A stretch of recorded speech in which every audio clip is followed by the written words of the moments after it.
এদের অ্যাকচুয়ালি যদি বলা যায় পলিটিক্যাল ভাষাতে এদের এদের এদের এরা ডোন্ট কেয়ার হয়ে গেছে।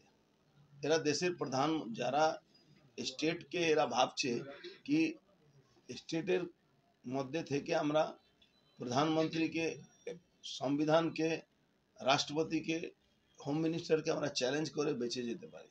কিন্তু আমি মনে করি কি যারা এই ধরনের চিন্তা ভাবনা করে তারা ফেডারেল স্ট্রাকচারে ব্যাপারে তারা বুঝে না কি কবে ওদের এগেনস্টে কি হতে পারে। আমি তো বলছি কি প্রত্যেক বছর ব্রোশিয়ার ক্লিয়ারেন্স নিতে হয় এদের হোম মিনিস্ট্রি থেকে। এক বছর যদি বন্ধ করে দিই, এরা এরা এরা যেটা আছে, এরা এদের একটা অ্যাসোসিয়েশনের মাধ্যমে নিজেকে এরা বাঁচাবার চেষ্টা করে।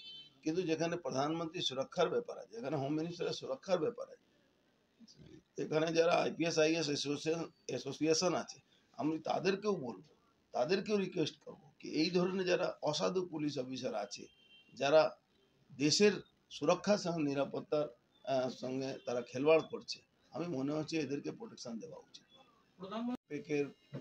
ওখানে যারা কাজ করেন কার্যকর্তারা আছেন তারা দখল করে বসে আছেন। সরকারি কোনো গৃহেতে কোনো মিটিং করা যায় না, এটা নিয়ম আছে ইলেকশন কমিশন, কিন্তু এরা কোনো নিয়ম মানছে না। ইলেকশন কমিশন কে এরা কোনো তক্কা দিচ্ছে না। যেখানে প্রধানমন্ত্রী নিরাপত্তা বিঘ্নিত হচ্ছে সেখানে কি যারা এই বিঘ্নিত করছে দেশদ্রোহিতার আইনে কি তার ধারা আনা যেতে পারে? সেটা তো যা রুলস আছে সেই হিসাবে তাদের এগেইনস্টে। অভিষেক বন্দ্যোপাধ্যায় কালকে এক্স হ্যান্ডেলে টুইট করেছেন সুপ্রিম কোর্টের রায় নিয়ে এটা বাংলার জয়। অভিষেক ব্যানার্জি কয়লা স্কিমে যখন উনাকে দুদিনে ছুটি পায় সুপ্রিম কোর্ট থেকে, সেটা বলেন বাংলার জয়। পয়সা গেছে উনার কাছে, আর যখন দুদিনের জন্য ছুটি রিলিফ দেয় তখন উনি বলে দেন বাংলার জয়। এখানে বাংলার জয় কি আছে?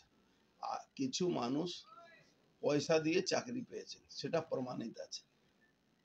যে দপ্তর আছে সেটা বলছে কি হ্যাঁ কিছু গাফিলতি হয়েছে, তারপরেও এই সরকারকে থাকা উচিত, তারপরে বাংলার জয়ের কথা বলা উচিত। আমি তো বুঝতে পারছি না কি বাংলার জয় মানে এখানে আছে না। বাংলার মানুষ, বাংলার যে ব্যবস্থা, যে এডুকেশন সিস্টেম, তার উপরে মানুষের বিশ্বসনীয়তা কমে গেছে। এটা ফয়সলা করবে মানুষ। উনি সরকারি পয়সা দিয়ে চোরদেরকে নিজেকে সুরক্ষা দেওয়ার জন্য উনি সবসময় থাকেন। কিন্তু সুপ্রিম কোর্ট কি বলেছে আপনি ভালো করে যদি দেখবেন তাহলে আপনি বুঝতে পারবেন। আর যে দপ্তর আছে এডুকেশন দপ্তর, সেই এডুকেশন দপ্তরে প্রত্যেকজন যারা প্রথম দিন বলেছিলেন ওএমআর সিট নষ্ট হয়ে গেছে, এখন বলছেন কি আমাদের সেকেন্ড অপশন আমাদের কাছে আছে, তারা সবাই জেলে যাবেন। সেটা সবটাই ঠিক করে এসপিজি। ওনার নিরাপত্তার ব্যাপারে আমাদের খুব বেশি চিন্তা থাকে না, কিন্তু যতক্ষণ উনি আসছেন না ততক্ষণ এই মাঠের সুরক্ষা, ওই জায়গার প্রোটেকশন, এটা নিয়ে আমরা খুব চিন্তিত। আমরা এটা নিয়ে খুব অ্যাগ্রেসিভলি আমরা মাঠকে সুরক্ষা দেব।